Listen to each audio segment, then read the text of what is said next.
Cek. Halo sobat nih, gas lagi dah. Master picknya si Jun. Yuk langsung aja kita gaskan lagi dah. Tapi seperti biasa juga tolong dibantu komen dan juga tolong dibantu like. Dan ini karena masih translate Cina jadi tolong dimaklumi aja jika salah-salah translate ya coy ya. Yuk langsung aja kita gaskan lagi dah Jun ya. Langsung aja gaskan. Mereview sedikit dari part sebelumnya. Saat ini Jun yang mengirim dua muridnya Xiaohong dan juga Xiaoli untuk dapat mengurus para iblis-iblis yang ada di sekitaran tempat ini. Dan dengan kemampuan yang dimiliki oleh mereka berdua, di sini Xiaohong dan juga Xiaoli dengan cukup mudah menghancurkan seluruh pasukan klan-klan iblis ini yang berjumlah 800.000. Kini 500.000-nya dapat ditaklukkan dengan cukup mudah. Dan setelah Xiaohong dan juga Xiaoli menghancurkan seluruh para kroco-kroco, kini membuat para jenderal mereka semua harus turun tangan untuk dapat menghentikan murid-murid dari Jun. Tapi kedatangan para jenderal di sini, murid-murid bagi Jun di sini, Xiaoli dan juga Xiaohong dengan cukup mudah mereka menaklukkan para jenderal-jenderal itu juga.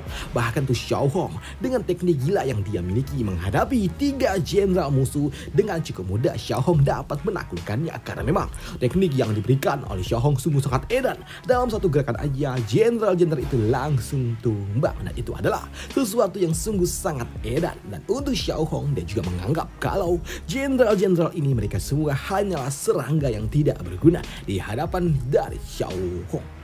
Melihat sikap dan juga teknik gila yang diberikan oleh Xiaohong tentunya membuat Xiaoli yang melihatnya dia pun sungguh sangat kagum dengan teknik yang digunakan oleh seniornya ini. Dan dia benar-benar kagum dengan kemampuan gila yang dimiliki oleh seniornya. Tapi tiba-tiba saja alam bawah sadar dari Xiaoli juga terpicu ketika dia melihat kekuatan gila yang dimiliki oleh Xiaohong, dan itu membuatnya berujar, ini sungguh sangat luar biasa.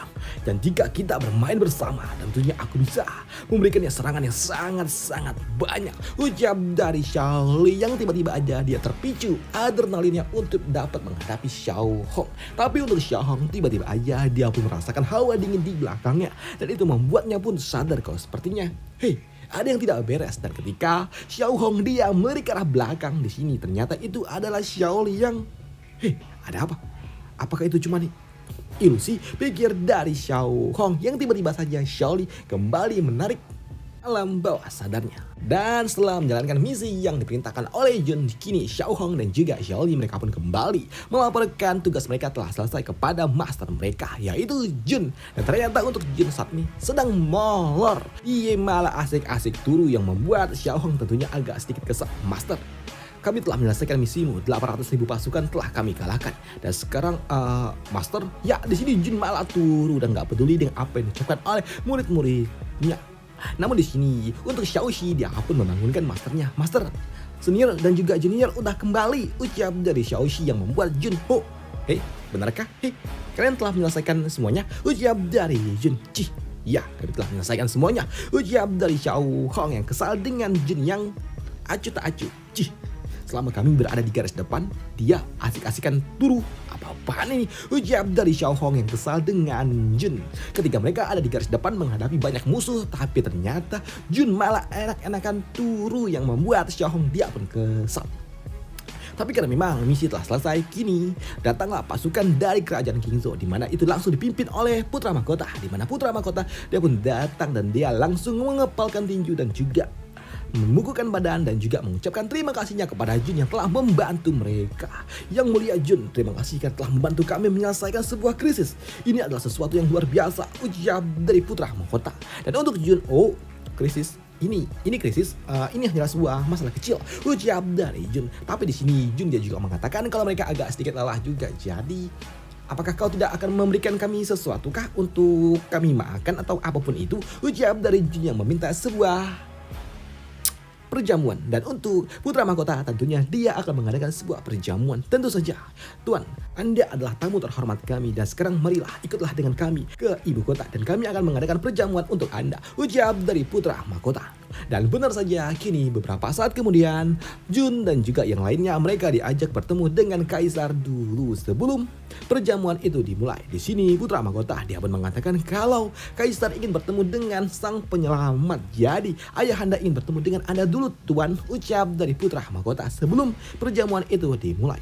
Dan untuk Jun, ya oke, nggak masalah juga. Tapi di sini ketika Jun dia masuk ke dalam ruangan ini, dia pun merasakan kalau Kaisar sepertinya, orang tua ini songong amat, kagak mau menyapa dirinya, dan itu membuat Jun agak sedikit agak gimana ini orang tua ini. Tapi ketika Jun dia mendekati orang tua itu, dia pun menyadari kalau ada yang janggal dengan orang tua itu, karena orang tua itu dia berujar, Tuan Jun, tolong maafkan saya tidak bisa menyambut Anda dari dekat, tolong maafkan saya, saat ini kondisi saya tidak baik-baik saja, ujar dari kaisar yang sedang duduk di singgasananya. Dan di sini Jun dia juga dapat melihat kalau ternyata ada energi yang cukup unik dari kaisar, dan itu membuat Jun dia berpikir, ada apa ini?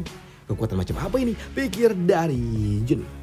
Tapi di sini Jun dengan ingatan dari si pemilik tubuh, Jun dia juga tahu kalau setiap kekaisaran pasti memiliki harta pusaka yang sangat luar biasa. Jadi sepertinya ini adalah sebuah kekuatan untuk dapat meningkatkan kemampuan dan juga dapat menyembuhkan luka-lukanya. Jadi sepertinya kaisar sedang mencoba untuk dapat menyembuhkan dirinya dengan menggunakan harta pusaka kerajaan. Oke lah, aku mengerti, ujar dari Jun. Namun untuk kaisar dia juga meminta maaf kepada Jun karena dia nggak bisa menyambut Jun dengan benar karena kondisinya saat ini nggak baik-baik saja. Tuan, tolong maafkan saya sepertinya ini mempermalukan diri saya sendiri di hadapan Anda, ujar dari kaisar. Tapi di sini dengan kemampuan yang dimiliki oleh kaisar, ternyata saat ini kaisar nggak bisa melihat level kultivasi yang dimiliki oleh Jun, hingga membuatnya berpikir apakah Jun sedang menyembunyikan level kultivasi yang dia miliki, atau jangan-jangan Jun level kultivasinya jauh di atas dirinya. Orang ini dia menyembunyikan level kultivasinya kah? Pikir dari kaisar. Dan untuk Jun dia juga berpikir, jadi inikah yang mulianya? Ujar dari Jun. Tapi di sini Jun dia juga ingin tahu tentang apa yang sebenarnya terjadi dengan kekaisaran ini dan kenapa mereka tiba-tiba aja diserang oleh klan iblis. Dan itu membuat kaisar dia pun mengatakan kalau sebelumnya dia sebenarnya nggak tahu juga, karena tiba-tiba saja karena iblis tiba-tiba aja menyerang, dan itu membuat kaisar dan juga para menteri mereka berspekulasi kalau sepertinya mereka mengincar harta karun yang ada di kekaisaran ini, ujar dari kaisar. Walaupun kaisar juga nggak tahu harta pusaka ataupun harta karun apa yang dicari oleh para klan iblis itu, ujar dari kaisar. Jadi benarkah? Tapi di sini Jun dia juga penasaran dengan apa yang membuat kaisar ini jadi terluka seperti ini. Dan itu membuat kaisar dia pun mengatakan kalau sebelum para hantu-hantu dan juga klan iblis datang menyerang mereka, itu semua diawali oleh seseorang yang tiba-tiba saja datang menyerang makam leluhur milik kekaisaran mereka. Dan itu adalah sesuatu yang cukup mengejutkan bagi kaisar dan juga seluruh anggota keluarga kerajaan.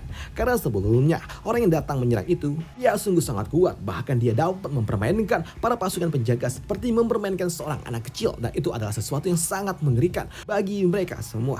Dan itu membuat kaisar tanpa pilihan harus menggunakan pondasi kerajaan mereka untuk dapat melawan orang itu, ujar dari kaisar. Tapi sayangnya aneh, orang itu dia sungguh sangat kuat, lebih kuat bahkan daripada diriku. Tapi ketika aku menggunakan harta karun pusaka milik kerajaan kami, tiba-tiba saja orang itu dia memutuskan untuk pergi. Dan setelah orang itu pergi, tiba-tiba saja klan iblis mereka semua mulai datang menyerang kami, ujar dari kaisar, yang membuat Jun dia pun tahu kalau sepertinya ada yang tidak beres dengan ini semua.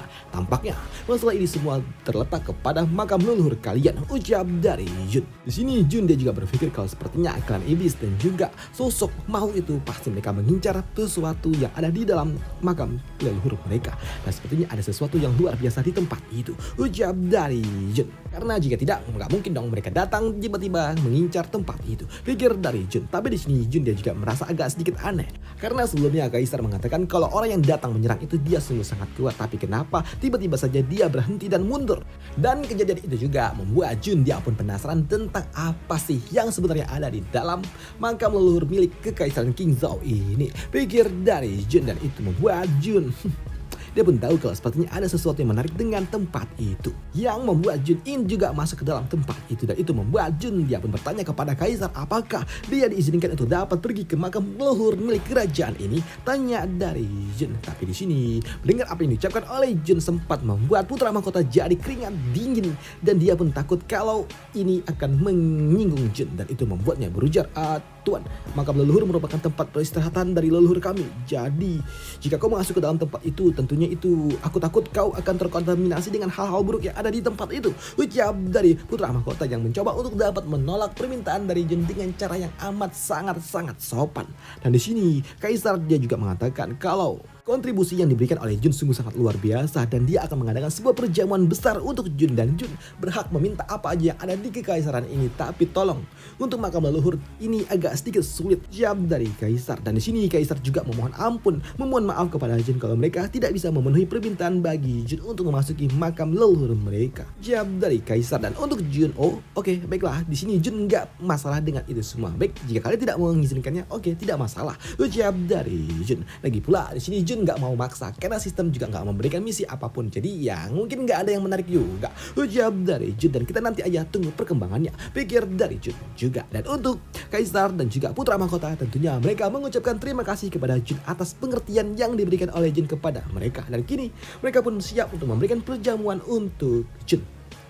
Sedangkan di sisi lainnya di istana klan iblis saat ini ada sosok yang sedang menikmati makan malamnya, dan itu ternyata adalah makhluk iblis ini, dimana dia sedang bersama dengan sosok wanita cantik yang ada bersama dengan dirinya. Dan di sela-sela itu semua dia pun mengatakan kalau pada akhirnya dia sebentar lagi akan berhasil menguasai dinasti King Zhou, dan dia akan menjadikan Zhou sebagai bagian dari wilayahnya yang akan membuat dia statusnya naik jauh lebih tinggi daripada status yang dia miliki saat ini, dan dia akan memiliki sebuah kesempatan menjadi pimpinan yang ada di wilayah timur di masa depan, ujar dari makhluk ini. Sudah lama sekali, kenapa belum ada kabar juga? Ada apa dengan garis depan, ujar dari makhluk ini.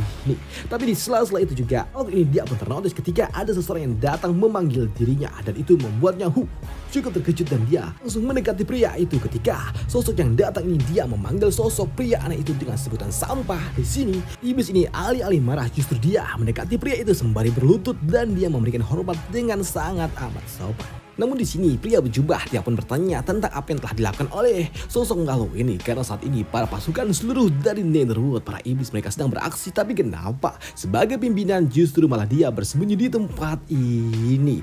Hei, apa maksud dari ini semua? Apakah aku bisa berpikir dan menganggap kalau kau telah menyerah dalam misi yang aku berikan, ujar dari pria bertudung itu. Tapi di sini untuk makhluk ini dia pun mengatakan kalau tidak, dia masih menjalankan misinya, dan dia juga telah mengirim pasukan untuk dapat menyerang dinasti Zhou. Jadi nggak perlu mengambil tindakan untuk dirinya, dan dia yakin kekaisaran Zhou juga akan tumbang dalam waktu dekat. Dimana makhluk ini dia juga mengatakan kalau pasti dengan menggunakan pasukan yang telah dia kirimkan, pasti akan membuat kerajaan Zhou mereka akan mengeluarkan semua kemampuan yang mereka miliki, dan setelah kemampuan utama mereka terungkap, justru itu mudah bagi dirinya untuk dapat menaklukkannya, ujar dari pria hantu ini ataupun iblis ini. Tapi apa yang diucapkan oleh iblis itu pun dibantah langsung oleh pria bertudung. Dia pun mengatakan kalau saat ini 800.000 pasukan yang dikirimkan oleh pria ini telah dihancurkan oleh orang lain, telah dihancurkan di luar ibu kota. Dan apakah kau pikir ini semua masih berguna? Ini semua tidak ada gunanya untuk kekaisaran Zhou, ucap dari pria bertudung, yang membuat pria ini, iblis ini, dia pun bingung bagaimana bisa hal ini dapat terjadi, karena dia telah mengirim puluhan jenderal dan juga beberapa komandan utama untuk dapat menghentikan dan juga menghancurkan kekaisaran Zhou. Dan harusnya setelah dia mengirimkan 10 jenderal utama, tidak mungkin bagi pasukan yang dapat dikalahkan dengan cukup mudah. Tapi di sini untuk pria bertudung dia pun mengatakan kalau yang mengalahkan 800.000 pasukan yang dimiliki oleh hantu ini, iblis ini, bukanlah orang yang berasal dari kekaisaran Zhou, tapi itu dilakukan oleh seorang kultivator yang kebetulan lewat, dan itu adalah kultivator yang disebut sebagai Jun. Mereka menyebutnya sebagai Yang Mulia Jun, dan itulah yang terjadi di luar sana, ujar dari pria bertudung, yang membuat iblis ini dia pun shock, kaget bagaimana bisa hal ini dapat terjadi. Siapa berani-beraninya mengganggu rencanaku? Meskipun aku tidak tahu bagaimana bisa dia menjatuhkan 10 jenderalku, tapi bagi diriku, sekuat apapun dia, tetaplah bagiku dia hanya seekor serangga yang tidak berguna, ujar dari makhluk iblis ini. Tapi mendengar apa yang diucapkan oleh iblis ini yang sungguh sangat percaya diri dengan kemampuan yang dia miliki, di sini pria bertudung dia pun tidak begitu yakin, dan itu membuatnya berujar, jangan terlalu percaya diri dengan kemampuan yang kau miliki, dan sekarang aku akan memberikan kau sebuah pil Ming Yuan ini, dan kau harus segera menaklukkan kekaisaran Zhou untuk diriku. Jika tidak, maka Aku tidak pernah memberikan kau sebuah kesempatan lagi. Dan aku tidak akan mentolerin sebuah kegagalan, ucap dari pria bertudung itu. Dan setelah dia memberikan pil ajaib kepada iblis ini, dia pun pergi meninggalkan iblis ini seorang diri. Dan untuk iblis ini, dia pun benar-benar murka dan dia benar-benar muak dan dia harus turun tangan langsung. Dan itu membuat kini dia mengumpulkan seluruh pasukan yang dia miliki untuk segera menerjang maju ke garis depan bersama dengan dirinya. Sedangkan di sisi lainnya di Kekaisaran King Zhou saat ini perjamuan yang telah dijanjikan oleh putra mahkota dan juga kaisar sedang berlangsung. Dan itu membuat mereka semua murid-murid bagi Jun, mereka semua menikmati itu semua. Tapi di sini untuk Xiaohong, dia nggak makan, dia nggak minum, dia cuma menung aja diem. Yang membuat putra mahkota yang melihat Xiaohong diem aja membuatnya pun bertanya, kenapa kok peri merah ini diem-diem aja? Apakah makanan ini nggak sesuai dengan selera dari peri merah? Tanya dari putra mahkota. Tapi mendengar apa yang diucapkan oleh putra mahkota, di sini Jun dia pun meminta kepada putra mahkota udah nggak perlu khawatir dan nggak perlu dipeduliin, dia sedang diet, ucap dari Jun yang membuat sedang diet. Baiklah, jika peri merah nggak mau makan nggak apa-apa, dan sekarang ayo kita nikmati musik, ucap dari putra mahkota yang kini memanggil seorang ahli musik, seorang seniman musik. Dan ternyata yang dipanggil oleh putra mahkota adalah seorang pria tua yang bernama Cheng Feng, dan dia adalah seorang seniman musik yang terkenal di wilayah timur. Nah di sini putra mahkota dia juga mengatakan kalau pria tua ini adalah musisi terbaik yang ada di wilayah timur dan dia akan memainkan musik yang sangat-sangat luar biasa. Dan dia berharap Jun dapat menikmati perjamuan yang telah dia siapkan.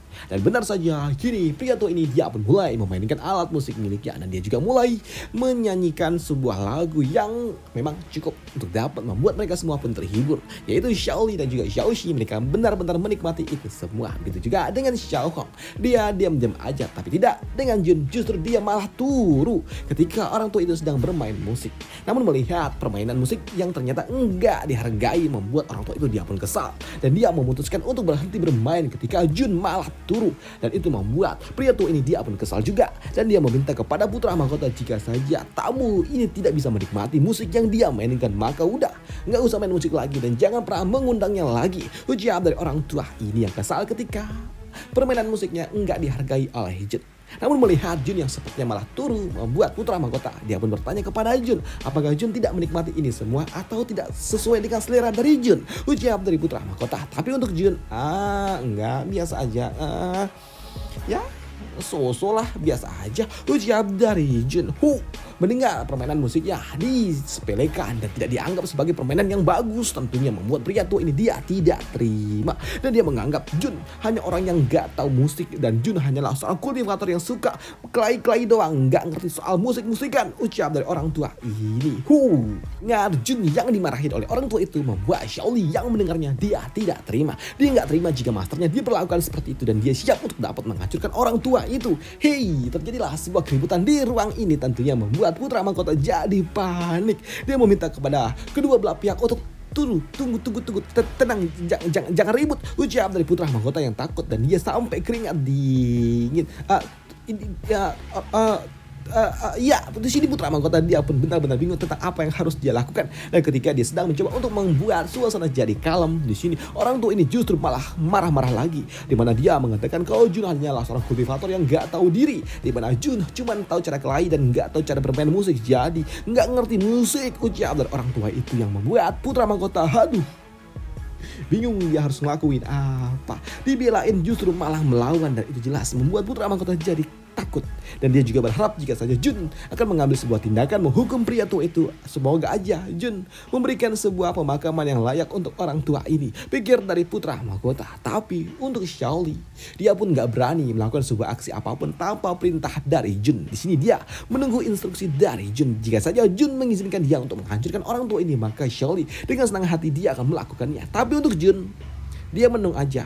Dia menung bukan karena apa-apa, karena memang saat ini Jun dia pun mendapatkan sebuah notifikasi sistem, di mana sistem memberikan sebuah opsi, dua buah opsi kepada Jun, di mana Jun bisa mengambil sebuah misi. Di mana opsi pertama, Jun marah dengan sikap yang ditunjukkan oleh orang tua itu dan membuat orang tua itu langsung menyuruh Xiaoli untuk kekan orang tua itu. Dan itu akan membuat Jun mendapatkan hadiah dari sistem sebanyak 10 kristal roh berkualitas tinggi. Atau Jun mengambil opsi kedua, di mana Jun akan memainkan musik yang jauh lebih bagus dari apa yang dilakukan oleh orang tua itu. Dan membuat orang tua itu jadi malu, dan itu akan membuat Jun mendapatkan sebuah hadiah lainnya yang merupakan 10 kantong makanan ternak yang berkualitas tinggi tentunya. Dan itu adalah hal yang membuat Jun jadi bingung. Loh, ternyata ada misi opsi seperti ini kah? Jika aku mengambil pilihan pertama, aku rasa ini nggak cocok juga karena hadiahnya kecil. Selain itu juga akan merusak reputasiku. Dan untuk pilihan kedua, ini nggak ada hubungannya dengan teknik skill seni bela diri atau apapun itu. Cuman makanan biasa, tapi itu bisa meningkatkan kemampuan dari Kunpeng. Jadi ya lebih baik aku mengambil pilihan kedua, ujar dari Jun. Dan itu membuat Jun kini mulai berbicara, di mana dia mengatakan kalau permainan musik yang dilakukan oleh orang tua ini biasa aja, nggak keren-keren banget. Dan bagi Jun ini hanyalah sebuah ecek-ecek dan aku bisa bermain lebih baik, ujar dari Jun. Easy peasy, yang membuat orang tua ini dia pun kesal ketika Jun meremehkan musik yang dia mainkan. Dan dia menantang kepada Jun untuk bermain musik jika Jun benar-benar dapat bermain musik lebih baik daripada dirinya. Dan dia juga mengatakan kalau dia telah bermain musik lebih dari ribuan tahun dan dia tidak mungkin kalah dari Jun. Dan dia menganggap kalau Jun dia nggak mengerti soal musik, ujar dari orang tua itu. Dan apa yang akan terjadi selanjutnya? Apakah Jun akan mainkan musik? Wah, tuh. Atau Jun lagi main musik tiba-tiba aja diserang sama iblis yang sebelumnya? Akan kita bahas di part lanjutannya aja. Karena gue nggak tahu juga coy, udah mentok sama Raw-nya. Dan sampai jumpa di part lanjutannya. Bye, thank you. Hari Jumat atau enggak hari... nggak tahu lah. Ditunggu aja di part lanjutannya. Karena nih update dari sana juga random ya. Jadi gue nggak bisa ngasih tahu kapan update-nya. Ditunggu aja. Dan sampai jumpa di part lanjutannya. Bye, thank you.